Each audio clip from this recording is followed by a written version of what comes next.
We all have obstacles to overcome, challenges to take on, and goals to reach. Keep up and adapt to new customer trends. Understand the impacts from evolving regulatory requirements.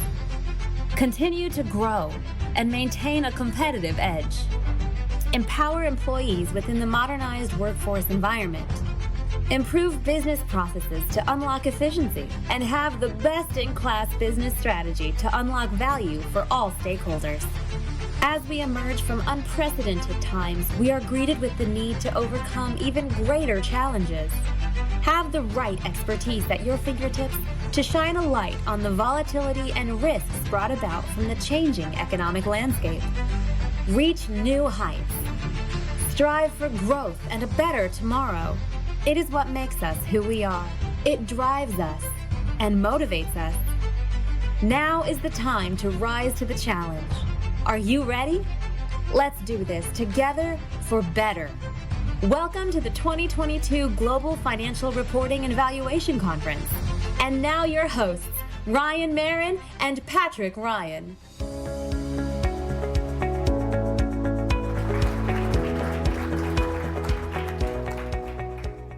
Good morning. It is great to see everybody. Happy Monday. We are so excited to welcome you to the KPMG's 14th Annual Global Financial Reporting and Valuation Conference.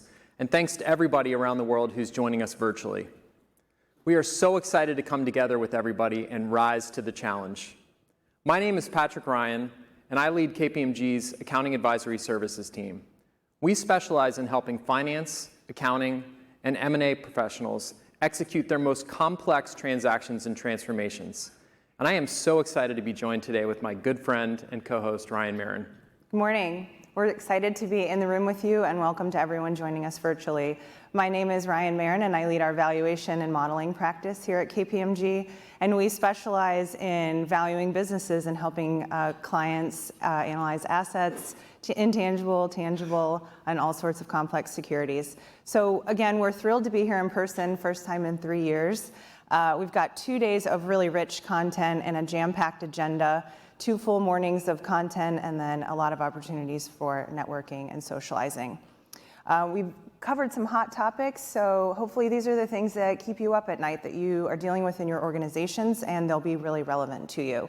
So before we get started, let's go through some housekeeping. On your tables, there are QR codes, so please be sure to scan in by 9 a.m. That will check you in for CPE throughout the day. And for any assistance, you can see some of our KPMG staff roaming around or head to the registration desk. For those joining us virtually, you'll have interactivity checks that pop up throughout each and every session. Be sure to click on the confirmed button to make sure that you qualify for CPE, and use the Q&A text chat for any issues. Great. So let's take a moment and go back to the evolution of the conference. Back in 2018, we were facing many challenges, including the shifting regulatory environment, shifting global trade policies, and massive ongoing technology disruptions. Then in 2019, it was really the year of M&A evolution, and we focused heavily on how to use data to execute transactions better, faster, and smarter. And we all know what happened in March 2020. There was just a tremendous amount of disruption, both in this conference and that we covered in the world more broadly. The global disruption of the pandemic led to business uncertainty, social unrest, and economic volatility. Within this conference, we quickly adapted to a virtual environment and finding new ways to engage with each of you in a meaningful way. Last year, we talked about charting your own course, really looking at an unknown future and going beyond accounting and financial reporting issues. 2022 was another incredible year of change, though. The world continues to be hit by shockwaves. We're seeing a massive conflict in Ukraine, something that we haven't seen in decades. We're seeing the lingering pandemic weighing heavily on the global economy. We're seeing inflation at 40-year highs, massive supply chain disruption, rising energy costs, and everybody has felt the mounting debt challenges. We're also seeing massive evolution in technology. And I'm not sure any of us really know how to interpret the news around digital currency currently. We are each probably trying to understand what in the world ESG means for us at a time where the planet is probably facing the most amount of climate change than we've ever seen. I think we can probably agree that that's just a lot for us to deal with. With this conference, it leaves us with a really complex set of questions. How are we going to face these challenges, and how are we going to overcome them? So during this year's conference, we're going to try to tackle all of those issues. We're going to face adversity, and we're going to rise to the challenge. So Ryan, how did we come up with the most relevant topics for this year? So each year we assemble a steering committee made up of your peers that give their feedback and opinions on issues and challenges that you each face every day in your organizations. Their perspectives help us identify hot topics and really help shape the content not only of each and every session, but of the overall agenda and our theme. So a big thank you this year to our steering committee for their time and their efforts. Thank you. You can find a full list of the steering committee members on the homepage of the event portal. So what challenges are we going to rise to today on this beautiful Monday morning? Shortly, Tim Mahady will cover an economic update for us. He'll talk about the current inflationary environment, consumer spending, Fed rates, and the recessionary outlook. Then we'll shift gears to talent, which is always top of mind for all of us. We'll discuss how you can rethink ways in which you hire, develop, and engage your talent, and how you can use data and analytics to improve your talent approach. Then to end the day, we'll have a panel discussion on risk, controls, and mitigation in the ever-changing world of cybersecurity, privacy, and ransomware. Yet another area of concern for all of us, and certainly that cyber threat is not going anywhere. So Patrick, let's get this show on the road. Absolutely. So momentarily, I'm incredibly excited to bring out Shane Battier. Shane's going to share his stories about dedication, resilience, and tenacity, and how it helped him become a key member of championship-winning teams. For anybody that doesn't know Shane Battier, he's probably best known as an all-star basketball player. He's won 2 championships with the Miami Heat. He's a collegiate champion with the Duke Blue Devils. He was a scholar athlete, and many of you may see him on TV now as an ESPN college basketball analyst. Within KPMG, we've gotten to know Shane over the last year. He's been a key advisor to us. He's presented at many of our key meetings. He's helped us understand his wisdom, his experience, and he's also helped us really analyze our clients and helping them step up and become world champions. So without further ado, I am so excited to welcome Shane Battier.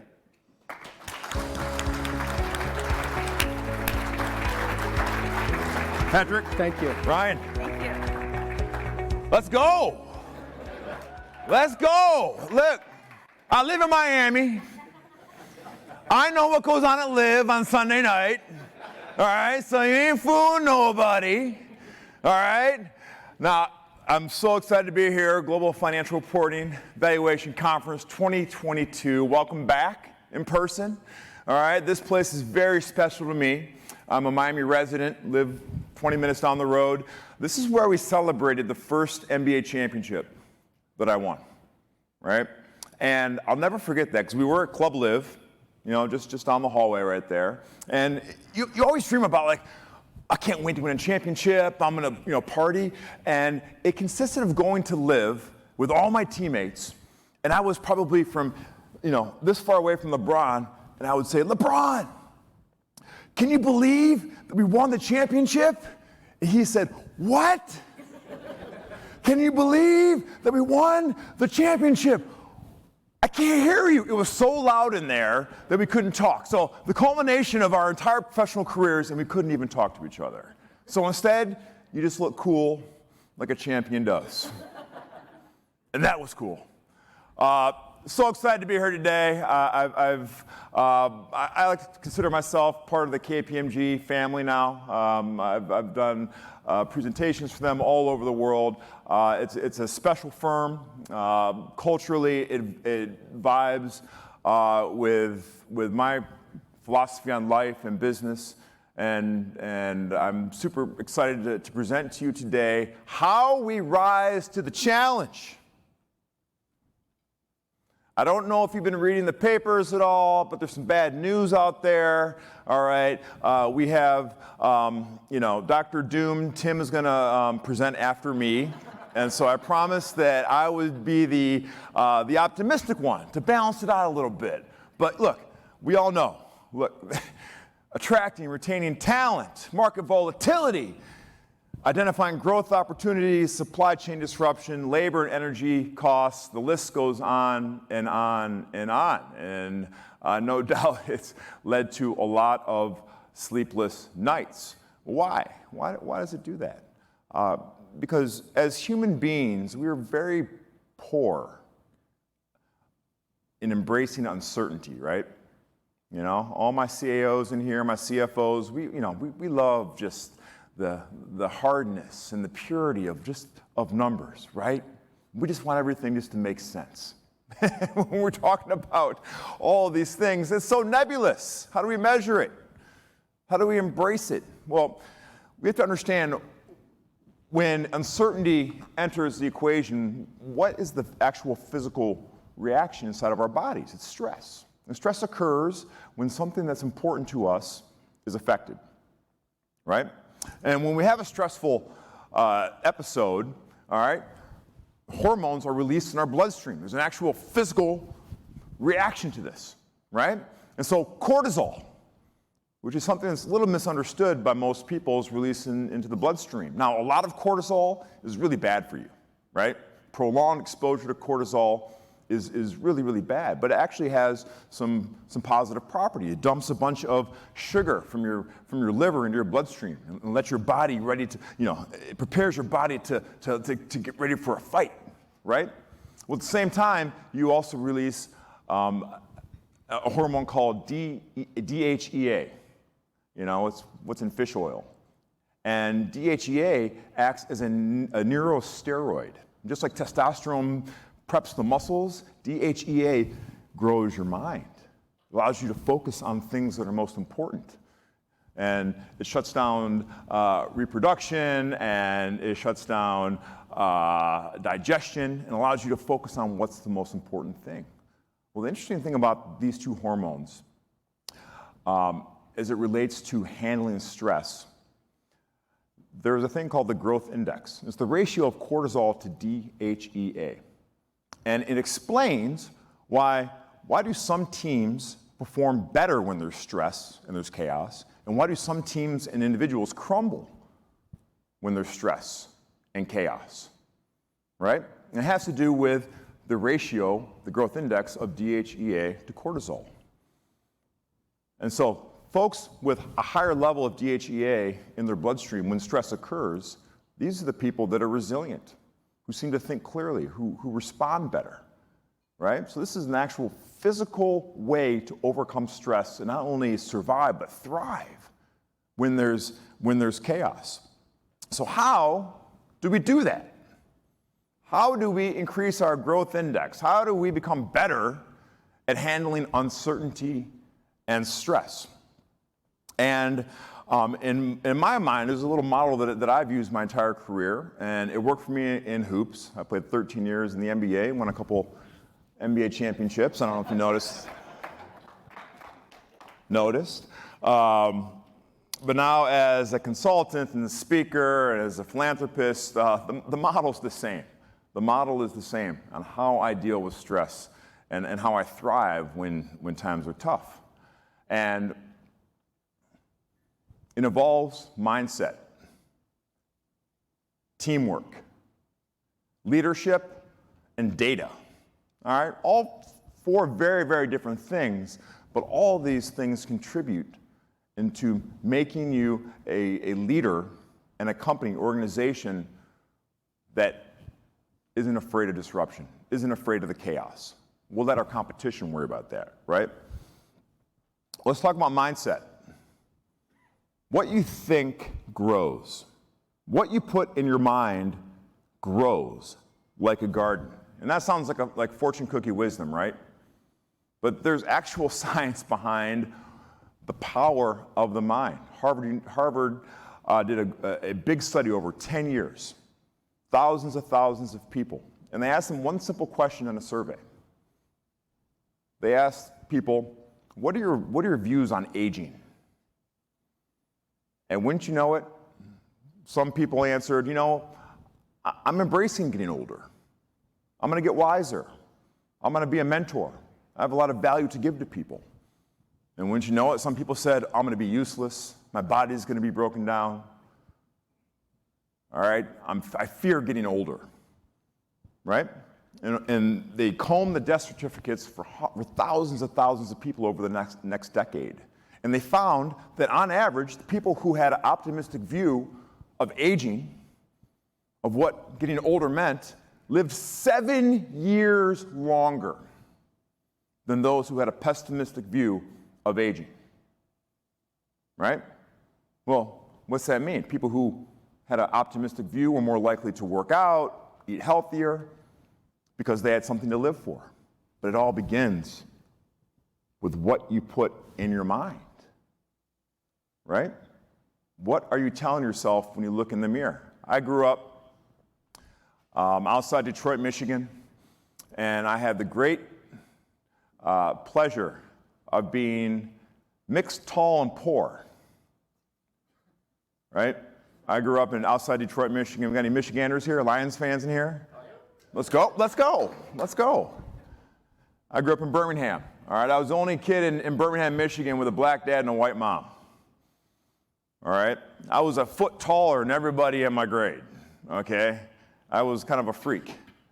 And I was poor. I mean, every pair of jeans I had, my mom used to iron on the patches. All right, I was the only person that knew what a food stamp was in my social circle. And so now I read a bunch of biographies about people, and a common theme about innovators and people who are disruptors, at some point, they looked at the dream of the masses and said, you know what, that's an unattainable goal for me, because I'm different. I'm an outcast. And I felt like I was an outcast. I just wanted to be like everybody else, but nowhere along the line was I like anybody else. And so I created my own game that I could win. And my game, for me, was at recess, as a kindergartner, as a first grader. And I realized that when I helped my team win in kickball, win in sandlot baseball, football, people not only liked me, they loved me, and they wanted me around. So I became obsessed with not what I did, but what did we do? And that was the hallmark of my entire career. And I'm in the College Basketball Hall of Fame. I have my jersey retired at Duke, but has always been because I've been part of championship winning teams, born out of the desire to be loved and accepted and to create my own path. And so, as you leave here today, I want you to think about what are you telling yourself every day? What are you telling yourself every day? I have an exercise that I do every single day to remind me who I am. I call it the hour of power. Before everyone wakes up, I wake up, I get my workout in, and I write in my journal. And I write in my journal my mantra to remind myself every single day of who I am. And I say I live for the 3 C's. I live for contribution, challenge, and community. I live to improve others, improve myself, and be valued and part of something larger. Because we all get distracted. Social media, workforce retention, calamities, and you need to remind yourself every single day, what's my purpose? Why am I here? And that will go such a long way. I am obsessed with teamwork. I've been a part of some amazing teams. All right, a couple NBA championships, a championship at Duke. When I graduated Duke, I was the winningest player in college basketball history. 131 and 15 in 4 years. 3 state titles at Detroit Country Day in Michigan. I have seen the best in teams, and I've also seen the worst in teams. So I'm gonna explain to you how I think about what championship teams look like. And I developed a model called the Championship Quadrant Model. And every team that you're involved with, every organization, even your family, your marriage, this is all applicable, okay? This is not just the business model. And there are 2 factors on any given team, the most important predictive to your performance. Any guess? Any guess out there? Take a stab. What's one trait? Anybody? Communication, close. First one is, we're still waking up, it's okay, we'll get there. Close. The first one is trust. Trust. Right? Every team that you're a part of has high trust or low trust. The second most important factor, mission focus or purpose. Do you have a high mission focus, low mission focus? Do we know why we're here or do we not know why we're here? Right? So, all of your teams fit somewhere on this quadrant, whether you like it or not. And it's a good way to think about your journey. Where is your team at any given moment on this quadrant? Well, in those quadrants, there are 4 types of very succinct teams. The first type of team is marked by low focus, low trust. This is called a disastrous team, all right? You probably don't have a disastrous team in your business. You probably wouldn't be in this room if you would. When I got drafted by the Memphis Grizzlies in 2001, I went from Duke, which I said before, we won the most games in a 4-year period, to the Memphis Grizzlies, who had the lowest winning percentage, not only of NBA history, of the 4 North American sports, okay? Now, disastrous teams are marked by cliquish behavior, drama, inability, and unwillingness to perform. All right, the first day of my NBA career, we had to run a mile. And I had 4 teammates that couldn't run a mile. And this is the best athletes in the world, okay? That is the disastrous team. And we did not win many games, and it was not very fun.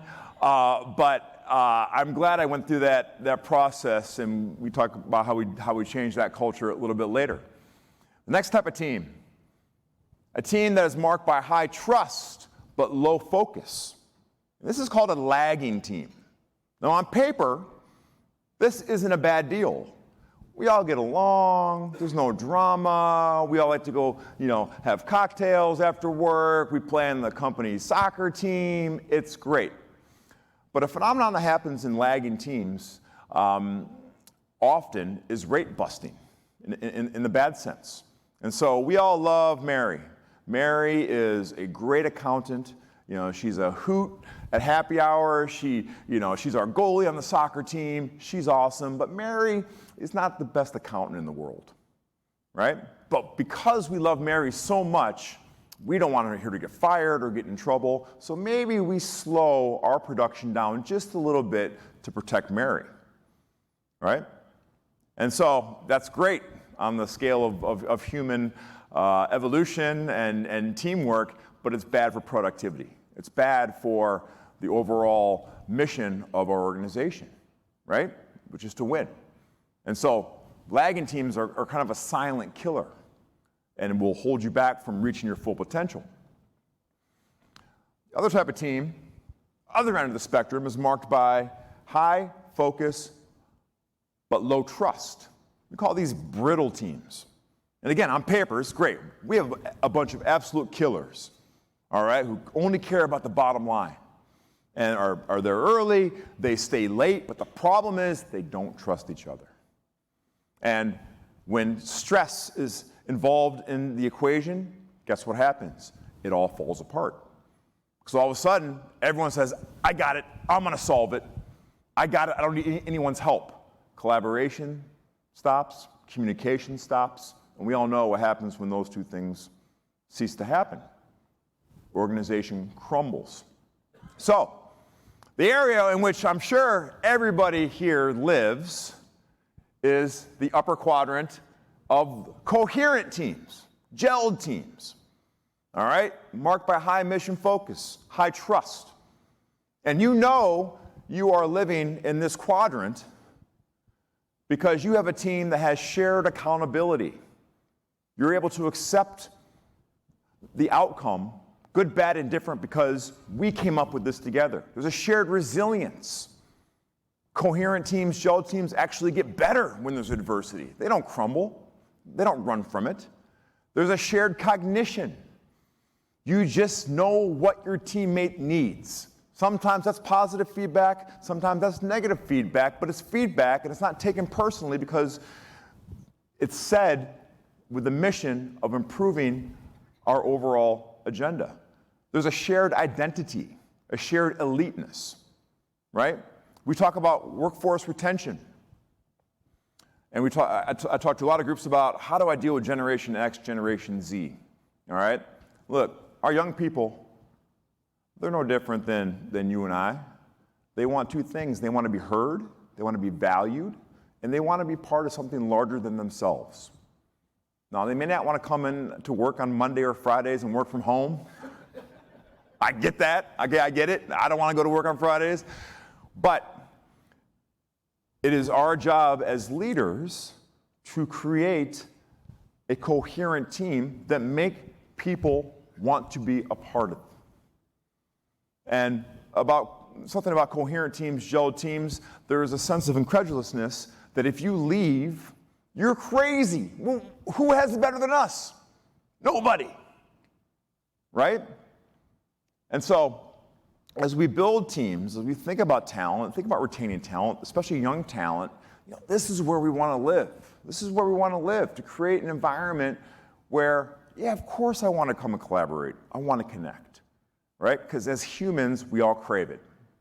We all crave that connection, to be heard and to be part of an amazing team. And so, this is me when I had more hair and I was about 15 pounds lighter. And I was able to live what coherent teams did with the Miami Heat. And we had a lot of talent. We had LeBron James and Dwayne Wade and Chris Bosh, Hall of Famers up and down the line. But in 2011, the year before I got here, it was a brittle team.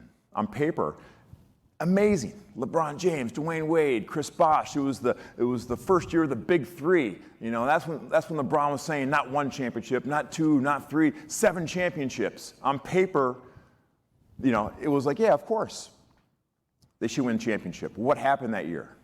They didn't trust each other.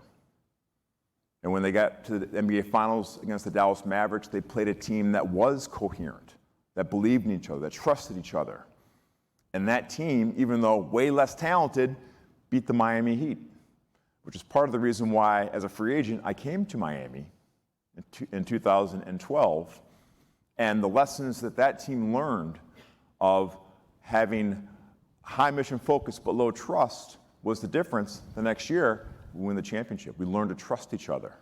I don't like to think I had something to do with that, but I was able to live this personally. And so, as we think about teams, all right, it is the job of all of us to foster that framework, to foster that trust, foster that mission focus. Now, what does it mean to be a leader? What does it mean to be a leader? I talk about this a lot as well. I've played for some amazing leaders, Hall of Fame, Coach K. Coach K is the greatest, not only basketball coach in the world, but the greatest coach in any sport, and I'm biased.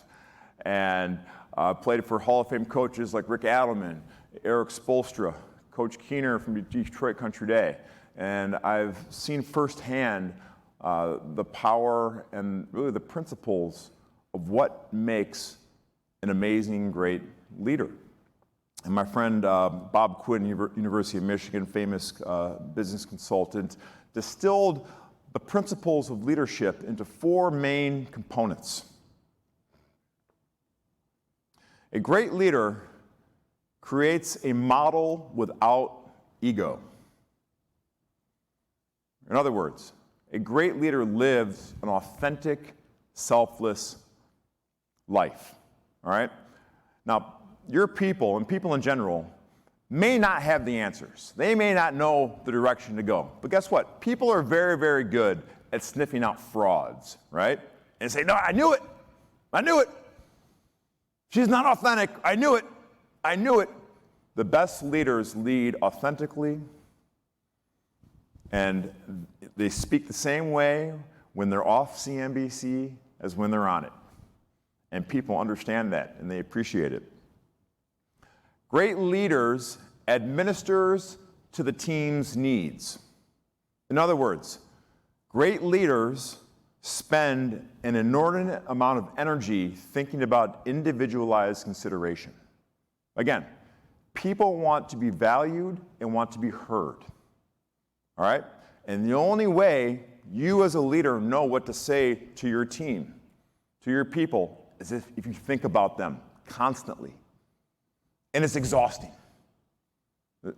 Everyone in this room is dealing with a ton of data points, trying to make decisions every single day that sometimes we take for granted our people. And we don't put in the energy to think about what does our team need right now? Right now. The great ones do. All right, like I said, I played for Coach K, and Coach K was so focused on that year's team that he never saw me play once in the NBA as a pro.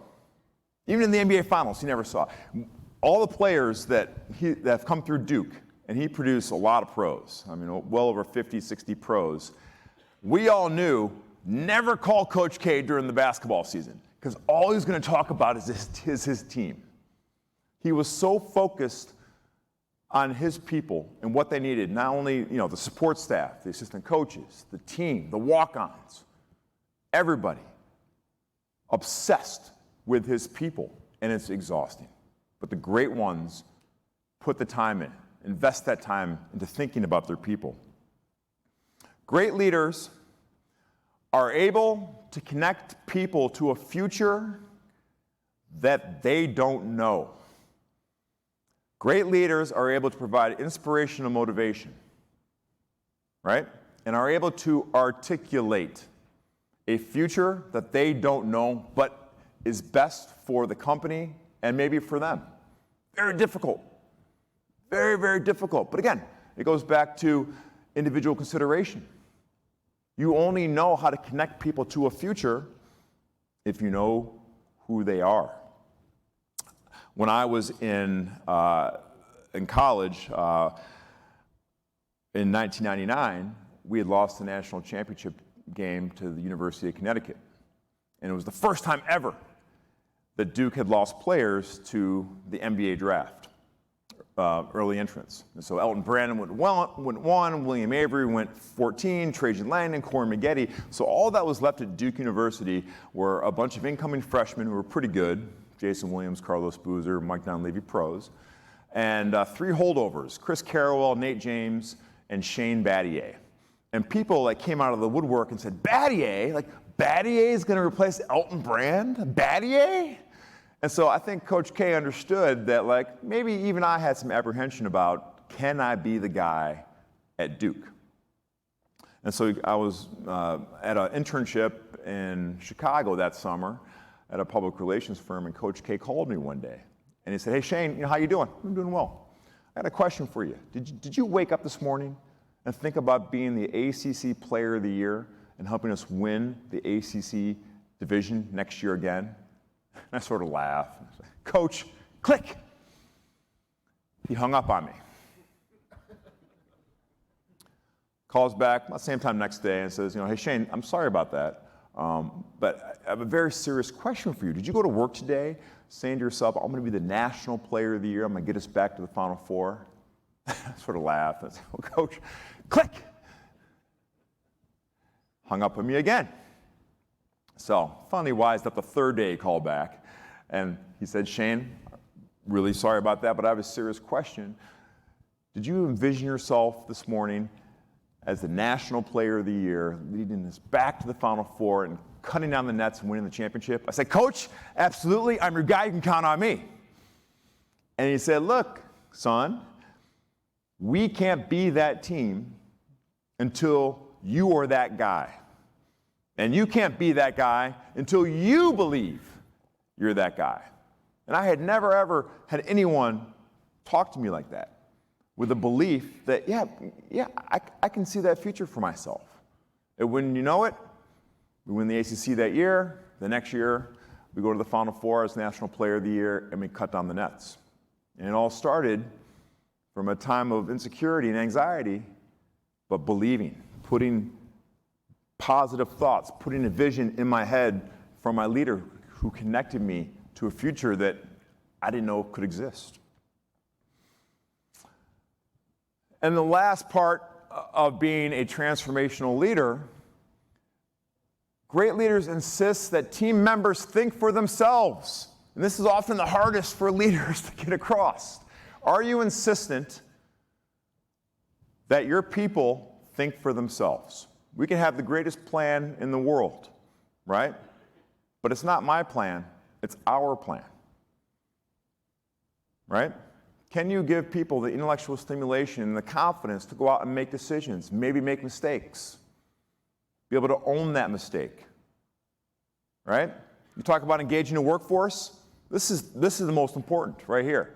That you give people the freedom and the confidence to think for themselves within the constructs of the plan, obviously. You're not going to go, Kobe and go outside the plan. But this is how you create amazing trust amongst your people. And it's hard because there are a lot of smart people in this room. And we all have very good answers, right? But can you get your teammates, give them a chance to think for themselves? And so that's me, a good-looking guy on the left with my coach, Coach K. And I learned about all these amazing transformational leadership stories my senior year. And it's funny, like in business and in life, when you're part of a great team, in retrospect, people say, oh yeah, of course you're going to win a championship. Of course. You had the talent, you had the coaches, you had good-looking players, like you had it all. I was talking about me. Okay. But along any championship journey, all right, a true champion is always tested, like we are now in this environment, where the next step is sometimes tenuous, and you just don't know if you're going to make it. And for us, that was in 2001. And my last game at Duke, we played at the University of Maryland, our starting center, Carlos Boozer, breaks his foot. All right? We lose the game, and next day, everyone says, Duke's done. We were number one in the country at the time, had a bunch of pros, but they said, without Boozer, no chance. So Coach K brought us in to practice the next day, and we were all kind of feeling sorry for ourselves, and he actually kicked us out of practice. He said, you guys are feeling sorry for yourself? Come back when you're ready to win a national championship. And we're all like, all right, Coach. So we come back to practice that afternoon, and he went down the line to a man, looked us in the eye, and says, if you believe in my plan, we will be national champions. Pretty bold statement, right? Here's our starting center, All-American center is hurt.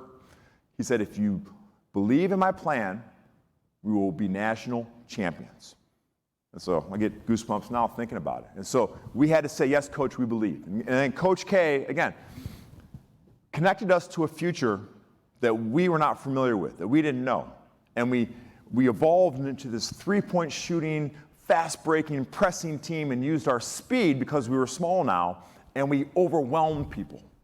We go to North Carolina, and I think as 6-point underdogs, we win that game by 12. We go to the ACC championship, win the ACC title game against Maryland, our vaunted rival. We go to the NCAA tournament, we actually get Carlos back, and we actually end up, we're one of the few teams to win every game in the NCAA tournament by double digits. And one of the greatest modern teams of all time, based on the data. And so now everyone's like, yeah, of course Duke was going to win. But there was that line that was so thin that we didn't know what tomorrow brought. But because we had a great leader that was able to inspire us, connect us to a future, allow us to think for ourselves, we made it happen. All right? And that's legacy. And that's why it means so much to beat adversity. And so when I went to the NBA, for those who don't know, like Michael Lewis did this article on me called The No Stat All-Star. I'm kind of like the poster boy for like nerd basketball. Okay? So in baseball, analytics have been a part of the game for about 20 years. Guys like Theo Epstein, Billy Beane. Well, no one had done Moneyball for basketball until about 2006. That's when the Houston Rockets, a guy named Daryl Morey and Sam Hinkie, said, we're going to apply data to our organization as an organizational philosophy. And so they ran their models and their algorithms, and wouldn't you know it, who was the most productive player that came at the lowest cost? Me. I was cheap labor, and I was good. So they traded for me. And at the time, on draft night 2006, they traded for me. They traded a guy named Rudy Gay, who looked the part. Had arms down to his knees, could jump out the gym, rippling muscles. And here I am, Battier, averaging 10 points a game, 5 rebounds. If I was there, they would have thrown tomatoes at me. Boo, Battier. Why are we getting this basketball nerd? Can't jump, can't dunk. He's slow. But what Daryl and Sam knew was that every team I ever played at a championship level versus when I was on the court versus when I was off the court. And in this new world of analytics, we are now able to measure the tiny, tiny contributions of every single play on the basketball court. Now, the traditional box score measures points and rebounds and steals and assists.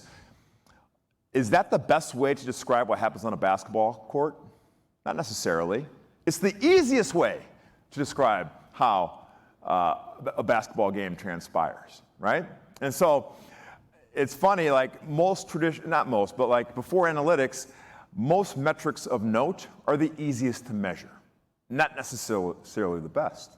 And so when I got traded to the Houston Rockets, I learned a new way to think about the game of basketball. And all the things that, look, I was not a prolific scorer, all right? I didn't jump very high, but all the things that were the intangible plays, sexy plays like running back on defense, diving for a loose ball, not turning the ball over, being able to make a post pass without turning it over, boxing out, right? Stuff that no one ever buys jerseys for. I excelled, and it was in the 100th percentile. But all these little plays have incremental value to winning, right? And for the first time, we were able to measure it. And so the way that I was, so to go back to the article, so Michael Lewis writes this article on how a guy who's admittedly slow and sort of cast away by most NBA fans and NBA personnel had this magical ability to impact his team and his teammates in winning. And I like to explain analytics kind of like blackjack, right? Now, you might have played in blackjack in the casino in Vegas or the Hard Rock here, and there is a book on how to play blackjack, right? Now, this chart right here shows you the optimal way to play blackjack, depending on what you're dealt, and this gives you the best chance of winning over a large sample size, right? And so when you're dealt pocket aces, what do you always do? You always split those aces. Why? Because that mathematically, that gives you the best chance to win. Now, does it matter if you win or not? No, it doesn't. The process was right. The outcome you cannot always control, right? So if you get pocket aces 10 times, you're going to split them 10 times. You're not going to get to the 8th time and say, well, this time, YOLO, keep them together. No, right? You're going to split them even if you lost 10 times, you continue to split them because that is the right thing to do. And so for me, basketball became like a game of blackjack. There is an optimal decision and a suboptimal decision at every point in the game. And if I could make more optimal decisions for me and my team and just create a little bit of expected value on the little plays, well, those things add up and they actually compound and they turn into really, really, really big things. And so this is the new way to think about a basketball court, okay? In the olden days, they would just measure field goal percentage. And field goal percentage is basically how many shots that you make versus how many shots you take. And it's a very vanilla stat, but now we are able to map the entire basketball court, and we know, depending on who shoots it, how far they are away from the basket, how close the defender is to the basketball player, what we should expect the make rate for that player to be. And that's like a totally transformational way of thinking about basketball. So now I became obsessed with not what the result was, but what should have happened given the environment. And that's the way that I hope that you start to look at the analytics. All right, analytics is often not the answer. And people get caught up and say, well, you know, the data's wrong, or the data says do this. And the way you should look at analytics is what environmental factors can we create based on the data to expect positive value. The outcome you can never control. Too many variables. Too many variables. But I knew when I guarded the toughest player that I ever played against, Kobe Bryant, may he rest in peace, and this guy was like the best competitor. And he was only about a month older than me. And, you know, it was so fun to play against this guy because we had a game within the game, within the game, within the game. Now, I wasn't very fast, but I was pretty smart. And Kobe was the only person that I can never get into his head and crack. And we had a lot of battles. The first time I played Kobe Bryant, I was a rookie. You know, I was full of confidence. I was National Defensive Player of the Year.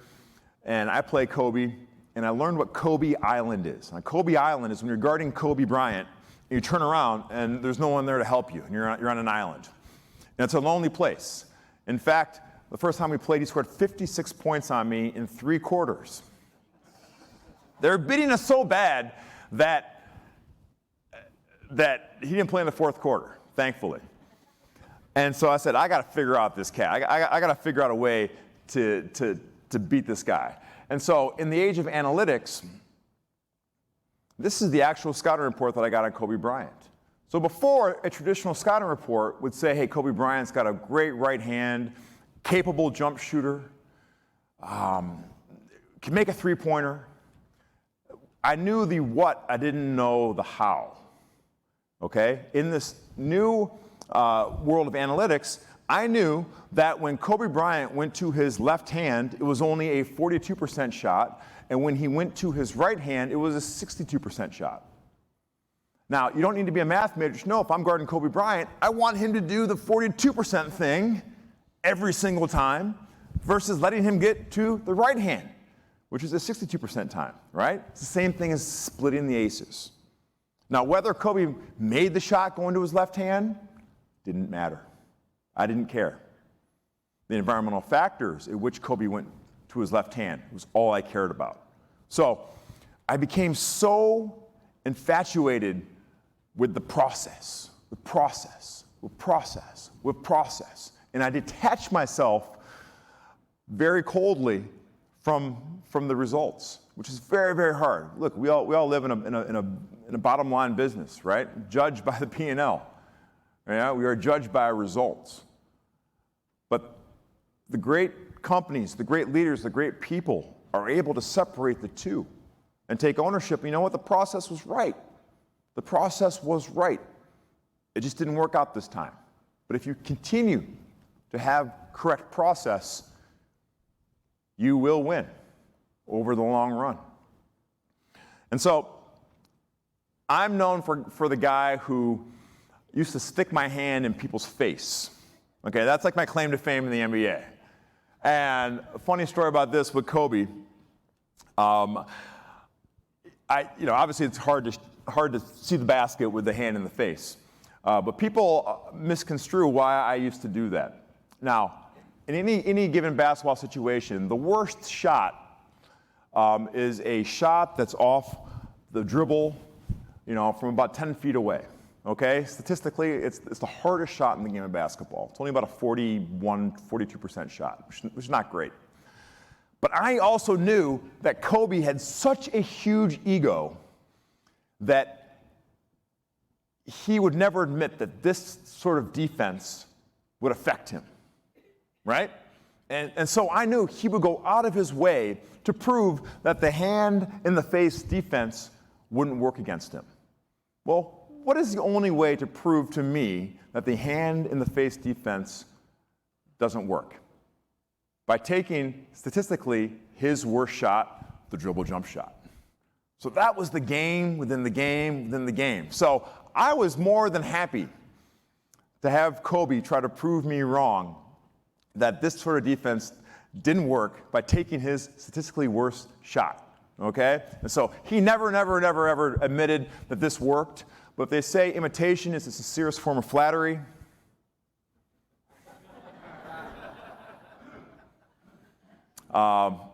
that picture always makes me smile. And so I'm sad that I will never ever have a chance in this world at least to have this conversation, because I think Kobe and I would have a good laugh about this picture and our battles. So in closing, mindset, teamwork, leadership, data. These are the ways that we fight uncertainty.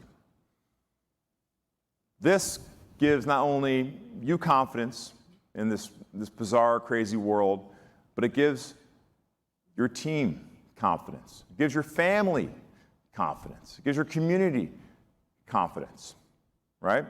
And the beauty of all these things, doesn't matter your position. It doesn't matter where you went to school or what your zip code is. It all has to do with what I choose to do. And so as you go back from beautiful Miami after getting some sunshine today and listening to some great breakouts, think about these things. Think about these things. All right? I love low-cost probes. But low-cost probes add up and they compound. And I look forward to seeing you next year and hearing stories of how you win your own championship and rise to the challenge. Thank you very much.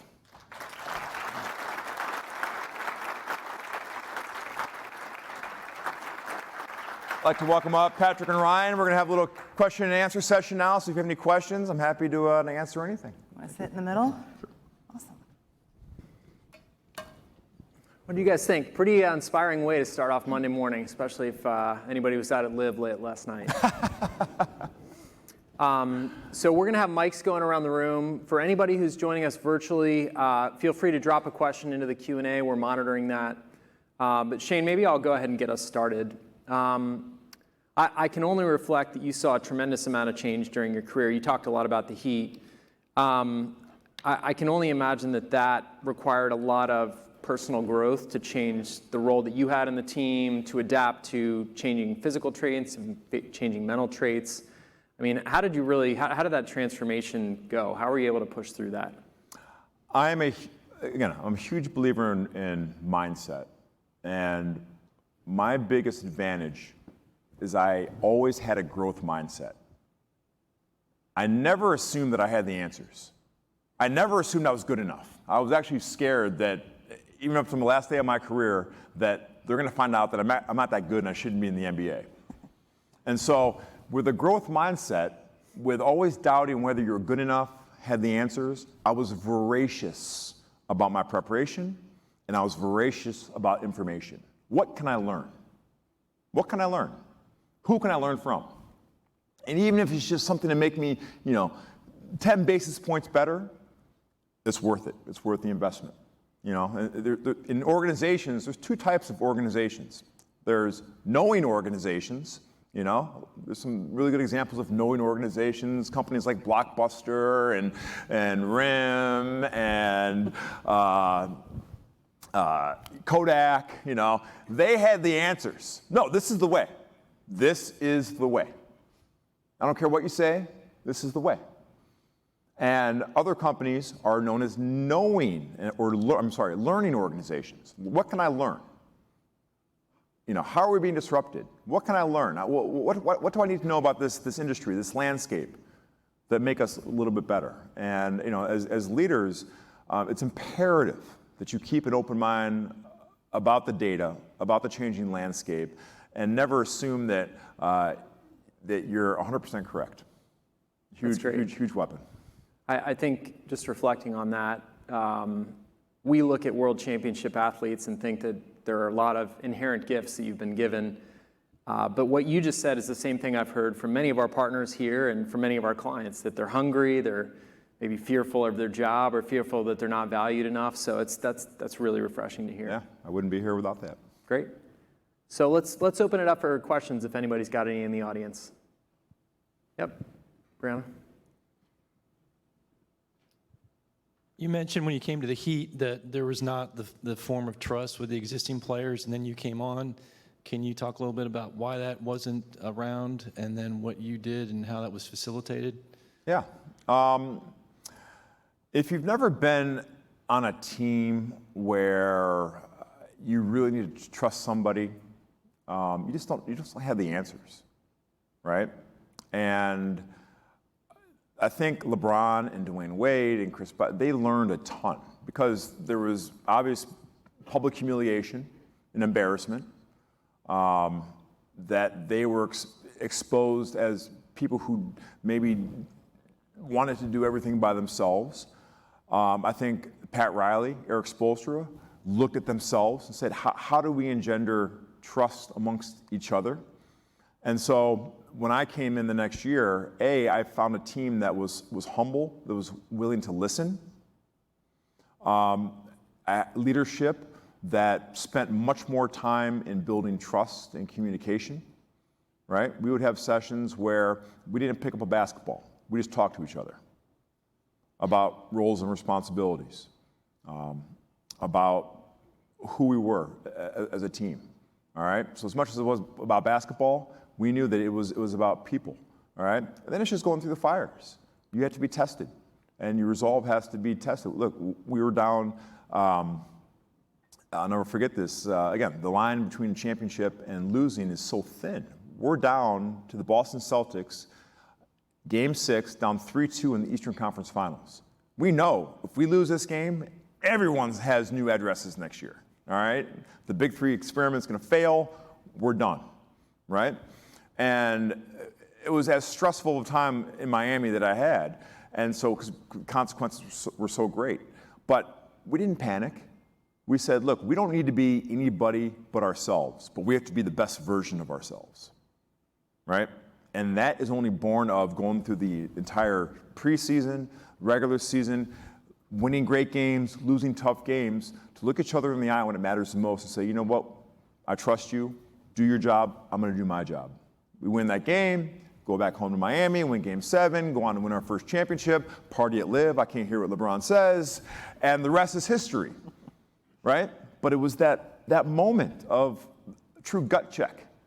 And it doesn't come from that moment, it comes from all the moments that lead up to that moment. Wonderful.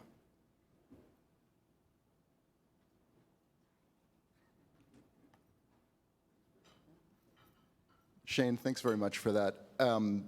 We've got a poolside event this afternoon that we'd like to invite you to. If you bring the ring. Shane, lifelong Laker fan here. We're currently number 9 in the West, looking to make a big move. Want to talk about sort of the intersection between volatility and talent. A guy named Kyrie Irving, who's come up as sort of a trade possibility for us. From the fan standpoint, again, think of the guy as the apex of talent, but the apex of volatility. Yeah. How do you work with teammates like that? And is that the right move for my Lakers? Well, as a Miami Heat guy, you know, any talented player I want out west. Okay, so you can trade for them all. Giannis, trade for them all. You know, when I played for the Memphis Grizzlies, like I said, we were a disastrous team. You know, we won 23 games, the worst team in North America, so to speak. So how do we change that culture? I came in with a great Laker, Pau Gasol, one of my favorite teammates of all time. And Pau was a rookie, I was a rookie, and we cared. And we were going to a situation where no one cared. And so how do we change that? And so coming from Duke, I came in, guns a-blazing, and said, guys, we gotta connect. We gotta talk to each other. And they said, Duke boy, go sit in the corner. They didn't want to hear it. Well, we had to lead by our actions. And a funny thing happened. So we started staying late, coming early, being about the team, communicating, helping our teammates be better. We showed that we cared. And it's funny. The people who were on the fence, who didn't have the confidence maybe to be that leader, their behavior started to shift. And they started to show up early. They started to communicate more. They started doing the right things and starting to build championship habits. And all of a sudden, the people that were doing the right things outnumbered the people who were part of the disastrous team from before. So peer pressure is an amazing, amazing, amazing force in any locker room, any business, any organization, right? And so the hope is that when you have a player that's dynamic, that the culture inside the locker room is strong enough where the peer pressure bullies you into good behavior. You know, peer pressure works both ways. You know, if you have a culture of just disastrous teams, people who are on the fence start to slip. Right? And so that's why building a team of trust and mission focus is so important. It buffers. It gives you a buffer for the folks who may not be familiar with that sort of thinking, may have amazing talent but have never played as part of a team. Right? And so my answer is always to create positive peer pressure to warp shape behavior. Because look, you need talent. You don't have horses, you don't win. You know, to win an NBA championship, you need 2.5 Hall of Famers. You know, that's what the data tells you. You need 2.5 Hall of Famers to win an NBA championship. You can be a very good team, you can compete, but you need Hall of Famers. So you need talent, but you need the right type of talent, and I believe you can create an environment to unlock that talent if the locker room is strong with trust and mission focus.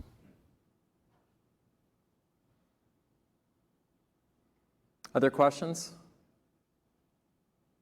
Restaurant recommendations, you know. Joe, do we have any coming in from online? Nothing online. I don't know if you guys can. Oh, now you can. Now you can hear me. Nothing online coming through yet, but Joe Dumars did text me and said, Shane, you stole that move from me. The hand in the face. So is there truth behind that? I was very lucky. You know, we talk a lot about diversity and creating opportunities for people. You're going to talk about ESG later, I'm sure. But I'm a huge proponent of diversity. Young people need to see a future that, again, they may not know. I was lucky. I was actually a ball boy for Detroit Pistons when I was in middle school and high school. And I always wanted to be an NBA basketball player. It was my earliest memory. But being around pros, seeing how hard they work, how serious they took their craft, how serious they conditioned their body, and like rubbing elbows with them, it changed everything for me. All of a sudden now I had an attainable goal. And I said, I can do this. I can do this, you know? And so that's why it's so important to give opportunities to especially black and brown kids who don't have the role models, who never see what success looks like. All right, we were all I'm sure most of us are college educated, grew up around people who went to college, had parents who were professionals, understood how to act in a business setting. You know, there's so much talent out there that, given the opportunity, can change the world. Here in town, I run a foundation called the Battier Take Charge Foundation. And we've given away over $2.5 million in scholarships and countless opportunities. And we have a student now who's from Miami Central, just up the road, about 20 minutes from here. This is the worst part of Miami. All right, there are no role models in business, no role models in science. And this young man got a full scholarship to Stanford. Had never even been out of Miami, never been on a plane. Right? So imagine the culture shock of never even being out of Miami and you find yourself on Stanford's campus. Right? But this kid's going to change the world. He just needed an opportunity. So, you know, part of having success, being leaders, is providing opportunities and providing, again, a future that may be available to people, because you just never know with that small view into success, into business, what that can do for people. So Shane, you talked a little bit about what I think I've heard referred to by someone like David Goggins as the one. You're the only one. What mentors did you have growing up? Obviously, Coach K served as an incredible mentor, but are there others that we haven't heard about? Super lucky to have amazing parents. My dad passed away a few years ago. He was always never my basketball coach, my football coach and my baseball coach. And, my dad used to tell me, and this is good advice to all the sports parents out here. He's like, your job is not to complain about playing time, or, the coach didn't put me in, or the point guard didn't pass to me. Your only job is to play so hard and play so well that it makes it impossible for your coach to sit you down. So, no one controls when you get to practice. You control it. Do you get there early? Do you stay late? What's your attitude like? Are you in amazing physical shape? Do you cheer your teammates on? Do you hustle? Do you tuck in your shirt? Do you look like a player? Right? So all the things that I was expected to control, I controlled. And the game sort of flowed from that. And so, being from Detroit, my dad and mom, my mom's the toughest lady I've ever met in my entire life. And she, I'll never forget, I was playing a summer pickup game against some NBA guys. My mom's this, little white lady, like 5'8", and this NBA guy, big strong guy, started talking trash to me. And from the front row, my mom says, "Don't talk to him like that." I was in high school at the time. "Don't talk to him like that." And this guy turns around and says, "Who said that?" And my mom stands up and said, "I did. You got a problem with it?" So this guy goes looking down at her, towering her. And finally, I'm like, Mom, please, just go sit down, please, please. And afterwards, she's like, never back down from anybody. I don't care who you are. And so from my dad, I was taught how to be a pro. From my mom, I was taught what it meant to be tough and never backing down from anybody. So for the parents in the room, be good parents, be good coaches. Be good coaches. I also tell people, you know what the best thing to say to your kid or your grandkid after a sporting event is? Nothing. You say nothing. If they want to talk about it, they will bring it up. And if they bring it up, now you have license to give your thoughts on it. But you're not allowed to give them feedback unless they bring it up. So if you remember nothing from today, remember that. Great. Well, Shane, we want to thank you for your time. Yeah. It's been really, really great talking with you and having you here with us. So let's give them a round of applause. Thank you. Thank you. It was so nice to meet you. Thank you. I really appreciate it. What did you guys think? Pretty good way to start off the day. As he was getting ready to intro, I think Mr. Doom, is that our new name for economist Tim Mahady? So thanks. Shane's been a great partner to KPMG. I hope that each of you really benefited from having here. So really appreciate Shane, you joining us. To the virtual participants, your broadcast will end momentarily, so please go back to the agenda page and click on the U.S. Economic Update, which will begin in just a few minutes.